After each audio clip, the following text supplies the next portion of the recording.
आपण पाहत आहोत SN न्यूज मराठी। लाईक करा, शेअर करा, सबस्क्राइब करा व रहा आमच्या सोबत अपडेट।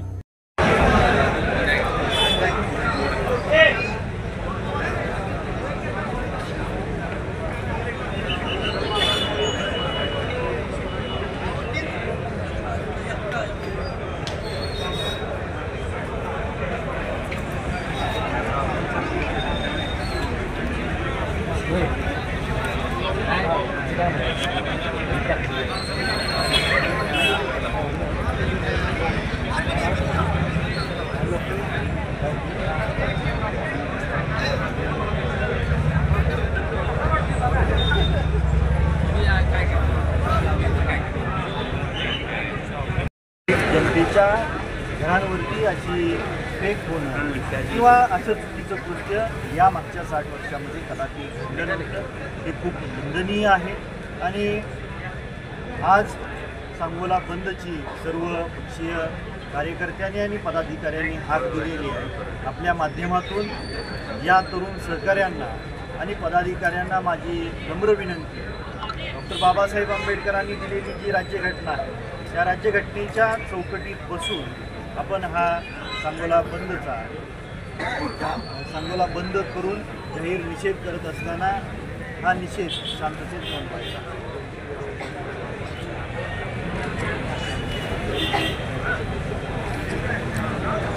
कसं आहे, काल मी या ठिकाणी नव्हतो, अनिकेत दादा या ठिकाणी नव्हते, फक्त घरामध्ये बाईसाहेब होत्या, एक ताई असतात त्या समोर बसलेल्या होत्या आणि आमचे सहकारी ऑफिसमध्ये काम करणारे दोघं मुलं होती।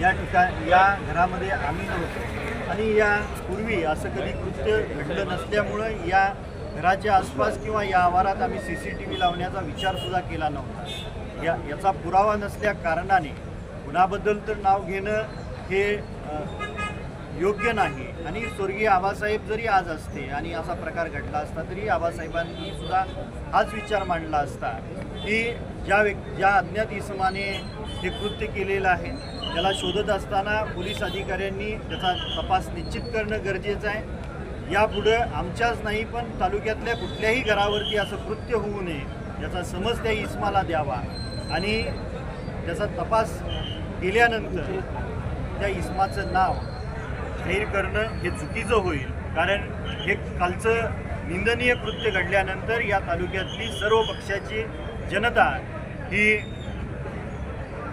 तीव्र संताप व्यक्त करते आणि अशा परिस्थितीत जर त्या इसमाचं नाव जाहीर केलं तर त्याच्या जीवाला धोका होण्याची शक्यता नाकारता येत नाही। अजून तरी कायदेशीर तक्रार दाखल केलेली नाही, पण निश्चितपणे भविष्यात आम्ही दोघं आणि घरातले सर्वजण पक्षातले सर्वजण चर्चा करून आम्ही लवकरच त्याच्यावरती निर्णय घेऊ। साहेब या तिघांचाही फोनवरनं मी तालुक्यात नसल्यामुळं संपर्क झाला। काल रात्री मी आल्यानंतर PI घुगे या ठिकाणी येऊन गेले आणि त्यांना सांगितलेलं आहे, पालकमंत्र्यांनीही सांगितलेलं आहे, बाईटमधून मी पाहतोय की लवकरात लवकर याचा जे कोण हे कृत्य केलेलं आहे त्याचा तपास लवकरात लवकर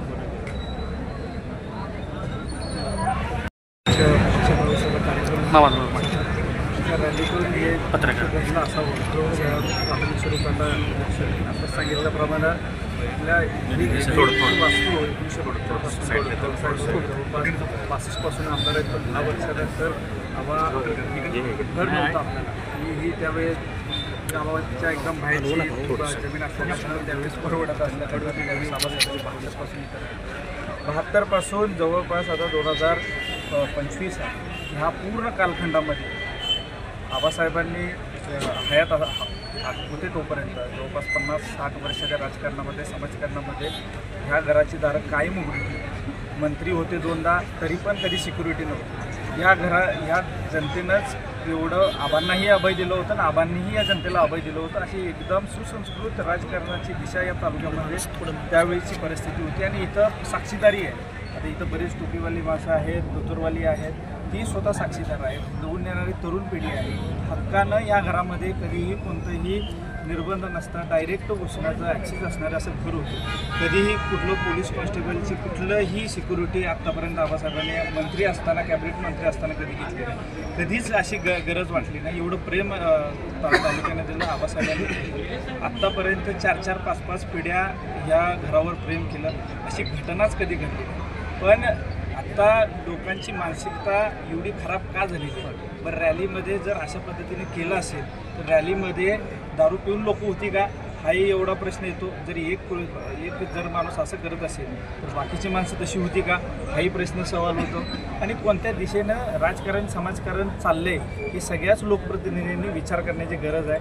आबासाहेबांनी तालुक्यापुरतं बोलायचं झालं तर एक चांगला विचार आबासाहेबांनी दिला, ती जपण्यासाठी सातत्याने इथली लोक प्रयत्न करते. एक वेगळ्या दिशेनं महाराष्ट्राची राजकारणाची दिशा घालवण्यासाठी आबासाहेबांनी प्रयत्न केला आणि ही घटना आज ह्या घरावर येते.